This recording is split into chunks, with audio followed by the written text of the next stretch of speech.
오늘도 레전드 채널을 방문해주셔서 대단히 감사합니다. 시원통쾌 감동눈물 레전드 사연 바로 시작하겠습니다. 안녕하세요. 너무나 말도 안 되는 기적 같은 일이 저에게 일어나 평소에 즐겨보는 이 채널에 제보를 하게 되었습니다. 나이가 나이인지라 글이 서툴러 음성 녹음으로 사연을 보내니 이 점을 참작해주시면 감사하겠습니다. 음성 녹음을 재구성하였습니다. 저에게는 잊을 수 없는 차마 지워지지 않는 상처가 있습니다. 저는 원래 딸이 2명 있었습니다. 애들이 어렸을 때 애들 데리고 친정 간다고 서울역에 간 적이 있었어요. 그때 차표가 잘못되어서 급하게 표 파는 곳으로 가야 했었습니다. 양손 가득 짐이 엄청나고 6살, 9살 애들이 옆에서 칭얼대니 머리가 핑 돌더라고요.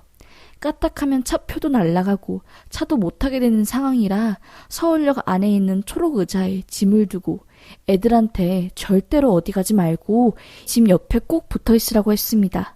지금은 서울역이 많이 좋아졌지만 그 당시만 해도 별의 별 사람들이 다 모여있는 곳이 서울역이었고 동냥하는 사람들의 애들 붙잡아 간다는 사람들의 별의별 소문도 다 있었고 무서운 곳이었죠.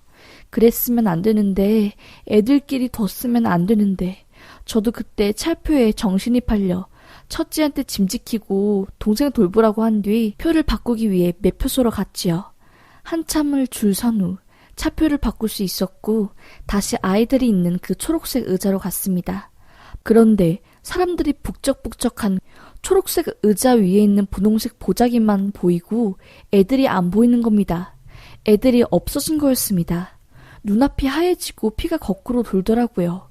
옆에 사람들한테 분홍색 머리띠한 키 큰 여자애랑 노란색 핀을 꽂고 있는 흰색 스타킹 신은 키 작은 여자애 못 봤냐고 물어봤지요. 사람들은 모른다고 하며 제 말을 듣는 둥 마는 둥 했고 저는 거의 패닉이 된 상태로 관리사무소 같은 곳을 찾아가 방송을 해달라고 빨리 좀 애들 찾아야 할 것 같다고 말했지요. 거기 직원분들이 저희 딸들에 관한 인상착의를 방송해 주시고 저는 서울역 온 사방을 애들 이름을 부르며 뛰어다녔습니다. 목이 터져라 애들 이름을 부르고 있던 중 뒤통수에서 누가 아줌마! 아줌마! 라고 크게 부르는 겁니다. 저는 정신이 팔려서 저를 부르는지도 모르고 계속 애들 이름을 부르며 앞으로 향했지요. 그러자 뒤통수에서 애 찾는 거 아니요? 여기 애가 울고 있다니! 아줌마! 아줌마! 라고 소리치더라고요. 저는 그때 그 남자의 목소리가 귀에 확 들어오면서 뒤를 돌아봤습니다. 사람이 너무 많아 애가 보이지 않았지만 이쪽이유! 라고 소리치는 목소리 쪽으로 달려갔지요. 노숙하는 사람들이 몰려있는 쪽에 애가 펑펑 울고 있더라고요. 한 노숙자가 울면서 지나가고 있는 첫째를 붙잡아 엄마 어딨냐고 왜 여기서 울고 있냐고 물었던 것이었고요. 마침 방송에서 애를 찾는다는 소리가 들렸고 노숙자가 애를 붙잡고 영무실로 가려다가 제가 애들 이름을 부르며 찾고 있으니 절 부른 거였습니다. 저는 첫째를 보자마자 펑펑 울며 저도 모르게 엉덩이를 때렸습니다. 왜 엄마 말 안 들어 미연아. 엄마가 절대로 어디 가지 말고 짐 지키고 있으랬잖아. 내가 이럴까봐 얼마나 마음을 졸였는데. 예솔이는 어딨고 너 혼자 있어. 예솔이는 어딨는데 라고 말했지요. 그러자 미연이는 꺽꺽 울며 예솔이가 나 때렸다고 라고 하는 겁니다. 최미연, 너 지금 그게 무슨 말이야. 동생이 없어졌는데 누가 때린 게 뭐가 중요해. 그거는 동생 찾고 나서 말하고 예솔이 어디 갔냐고 물었잖아 엄마가 라고 말하자 미연이는 그제서야 울며 상황을 말하더라고요. 나이가 어린 예솔이는 제가 계속 안 오자 기다리는 게 지쳤는지 자꾸 다른 곳으로 가려고 했답니다. 미연이는 첫째로서 엄마 말을 들어야 했기에 예솔이 손목을 세게 잡으며 안 된다고 최예솔 너 엄마가 한 말 못 들었어? 기다리랬잖아. 나도 힘들어 라는 식으로 말했다네요. 미연이도 어린 나이인데 지 동생 돌보는 게 얼마나 힘들었겠어요. 그 덥고 사람 많고 답답한 곳에서 30분을 넘게 기다리려니 짜증이 날 대로 짜증난 미연이는 예솔이에게 화를 냈나 봅니다. 예솔이는 언니 손을 확 뿌리치고 엄마 찾으러 갈 거야 라고 했고 화가 난 미연이도 자기도 엄마 찾으러 갈 거라고 하면서 그렇게 둘은 그 많은 사람들 사이에서 길을 잃었고 서로를 잃어버리게 된 것이었죠. 저는 첫째를 영무실로 데려가 맡기고 직원들에게 이 사실을 말한 후 정신없이 다시 둘째를 찾으러 다녔습니다. 정말 옷이 흠뻑 젖어 땀이 뚝뚝 흘러내릴 때까지, 목소리가 쉬어 안 나올 때까지 서울역 온 사방을 뒤집고 다녔지요. 경찰에 신고를 내 경찰도 온 상태였고요. 이 사실을 전해 들은 남편도 바로 뛰어와 서울역과 그 근처를 쥐잡듯이 찾아다녔지만 낮이 밤이 될 때까지 둘째는 보이지 않았습니다. 새벽이 되고 사람들이 다 빠져나간 후 집이 없는 사람들만 남아있는 그 시간에도 둘째는 보이지 않았고 저희 부부를 불쌍한 표정으로 지켜보고 있는 사람들만 있었습니다. 경찰에서 1중대를 배치해 그 일대 쪽방촌과 애가 있을 만한 곳을 샅샅이 뒤졌습니다. 그래도 애는 보이지 않았어요. 아이를 찾기 위해 남편과 저는 직장도 그만두고 지방으로 사방팔방 돌아다녔습니다. 한 번 지방에 가면 일주일, 한 달을 넘게 있으니 수입은 없고 지출만 계속 늘어나는 상황이었죠. 둘째 찾는다고 첫째도 못 보살펴주고 집이 풍비박살이 났습니다. 있던 집도 날아가고 정말 진짜 단칸방을 얻어서 생활했습니다. 그 이후 수십 년을 눈물로 살았습니다. 전단지 몇만 부를 제 손이 닳도록 돌리고 사람 구할 돈도 없었기에 그걸 혼자서 다 했지요. 이렇게 살면 안 되겠다. 둘째에게만 신경 쓰느라 첫째를 보살피지 못했고 점점 어두워져가는 첫째를 위해서 저희는 결심했습니다.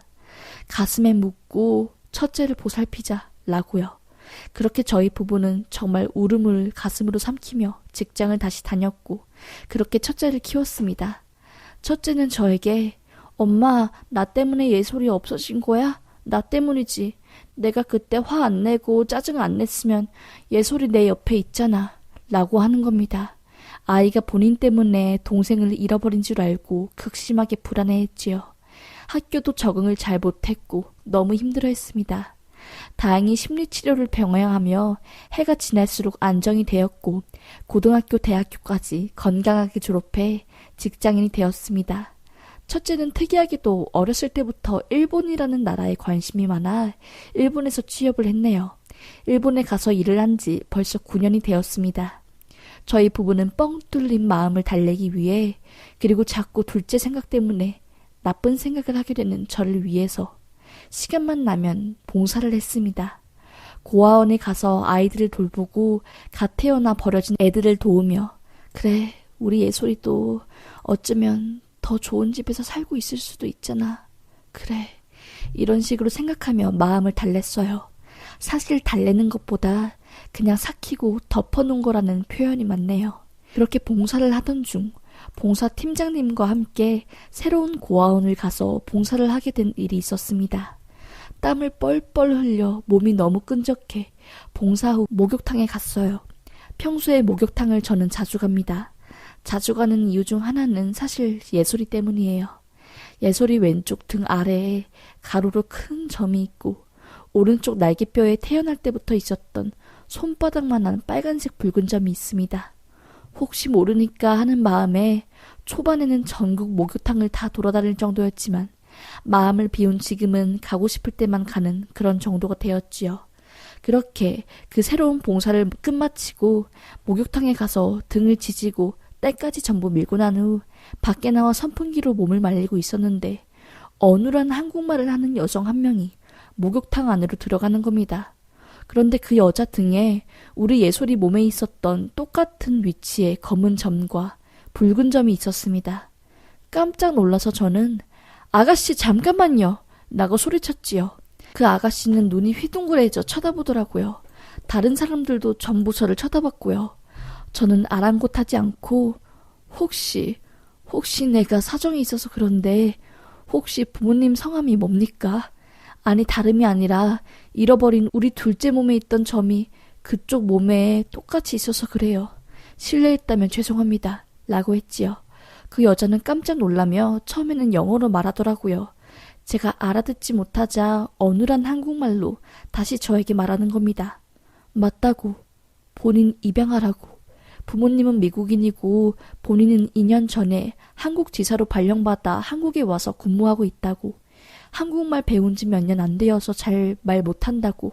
그냥 나는 한국에서 입양됐다는 것만 알고 있고, 처음에 한국 왔을 때 내가 입양된 곳을 찾아가 부모님 정보를 찾으려고 했지만 내가 할 수 있는 게 없었고, 나도 일 때문에 한국에 온 것이기 때문에 그냥 자세히 알아보지 못했다고. 이런 식으로 말하더라고요. 저는 그 아가씨가 입양하라고 말한 순간 예솔이가 맞구나. 예솔이가 맞구나. 찾았다. 내 새끼. 내 새끼 찾았다. 라고 하며 그냥 꽉 껴안으며 울었습니다.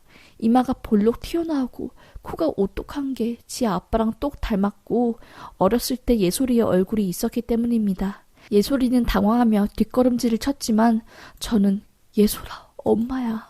엄마라고 말했지요. 예솔이는 영문도 모르고 한 아줌마가 와서 갑자기 본인 딸이라고 하니 어이가 없었겠지요. 저는 감정을 추스르고 그 아가씨와 목욕탕에 나와 길게 이야기를 했습니다. 핸드폰에 있던 예솔이의 어렸을 적 사진들과 첫째를 보여주었습니다. 그 아가씨도 놀라더라고요. 본인이랑 닮았다면서요. 저희는 유전자 검사를 받기로 했습니다. 다시 만나 가까운 경찰서를 방문해 채취용 키트로 구강 내 세포를 채취했고 검사 결과 저희는 친자 확인이 일치되었다고 나왔습니다. 그걸 본 순간 그냥 온몸에 힘이 풀리며 남편과 함께 펑펑 울었네요. 이 사실을 알게 된 첫째 딸도 일본에서 바로 한국 오는 비행기 티켓을 끊었고, 진실을 알게 된 예솔이는 저에게 전화가 와 한참을 말 못하며 울었습니다. 알고 보니 그때 해외에 애를 입양 보내면 시설에서 일정 부분 돈을 받아갔고 그 때문에 우리 예솔이가 해외로 입양된 거였습니다. 부모가 뻔히 있는 애를 찾아보려는 노력도 안 하고 바로 돈 때문에 해외로 입양 보내고 우리 예솔이한테 너무 미안했습니다. 예솔이는 충격 때문인지 어렸을 때 기억을 아예 못하고 있더라고요. 왜 나만 미국인 부모와 다르게 피부색이 다르고 학교에서 차별받아야 하지? 내 원래 부모님은 누구지? 날 버린 건가?